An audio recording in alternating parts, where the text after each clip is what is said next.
Israel গংদের হতবাক করে দিয়ে 180টি ভয়ঙ্কর ক্ষেপণাস্ত্র ছোড়ে ইরান। কেঁপে ওঠে সারা ইসরায়েল, সারা দেশে বেজে ওঠে সাইরেন, শুরু হয়ে যায় দৌড়াদৌড়ি। অপ্রতিরোধ আয়রন ডোমও আটকাতে পারেনি এমন অতর্কিতে হামলাকে।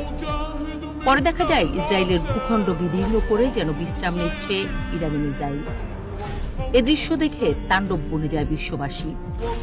এমন দিন যে কখনো দেখেনি ইসরায়েল। এদিন নতুন এক ইরান হাজির হয় বিশ্ব মানচিত্রে, যে ইরানকে কেউ দেখেনি আগে। গেল অক্টোবরে ইসরায়েলে এমন ভয়াবহ আক্রমণের পর ইরান জানত যে পাল্টা আক্রমণ আসছে। আক্রমণ ঠেকানোর প্রস্তুতি নেয় ইরান, কিন্তু ইরানের এমন বিধ্বংসী হামলার পর ইসরায়েলের প্রত্যাঘাত ছিল সামান্যই। এতেও অবাক হয় সমরবিদরা, কারণ তারা অনুমান করেছিল ইরানকে ধুলোয় মিশিয়ে দেবে ইসরায়েল। বিশ্লেষকরা বলছেন ইসরায়েল গং আসলে লাগতে চায়নি খামেনিদের সাথে, কারণ দুনিয়ার সেরা গোয়েন্দাদের কাছে খবর আছে যে ইরানের হাতে চলে এসেছে সেই জাদুর ডিম, যে ডিম ফাটলে উড়ে যাবে নমরুদের দল। এবার গুঞ্জন উঠেছে ইসরায়েলে আবারও আগের চেয়ে ভয়ঙ্কর হামলা চালানোর প্রস্তুতি নিয়ে রেখেছে ইরান। শুধু একটা হুকুমের অপেক্ষা, আর দরকার একটা উপযুক্ত কারণ। তাই সময়ে সময়ে চালাচ্ছে মহড়া। গাজায় হঠাৎ ইসরায়েলি হামলায় সম্ভাব্য সেই কারণ খুঁজে পেয়েছে ইরান, কারণ ইয়েমেন আর গাজা থেকে শুরু হয়ে গেছে হাইপারসনিক হামলা। আর সবাই জানে হামাস ও হুথিরা ইরানের যেন পালক পুত্র।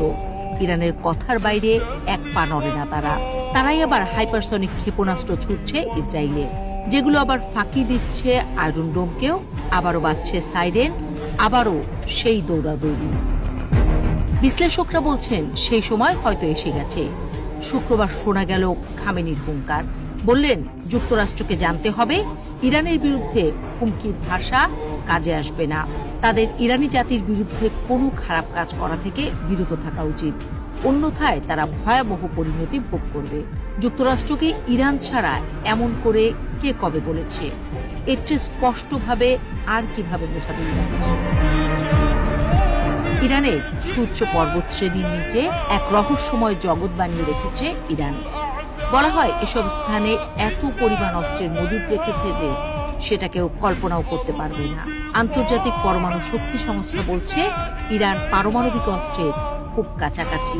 একথা গত কয়েক বছর ধরেই বলে আসছে তারা, যে ইরান মাত্র কয়েক মাসেই পারমাণবিক তৈরির সক্ষমতা রাখে। চারিদিকে শত বাধার মধ্যে বাস করা ইরান যে আর বসে নেই, সেটা স্বয়ং যুক্তরাষ্ট্রও জানে। আর তাই গলার সুর নরম করে ট্রাম্প ইরানের সাথে আলোচনার প্রস্তাব দেয়।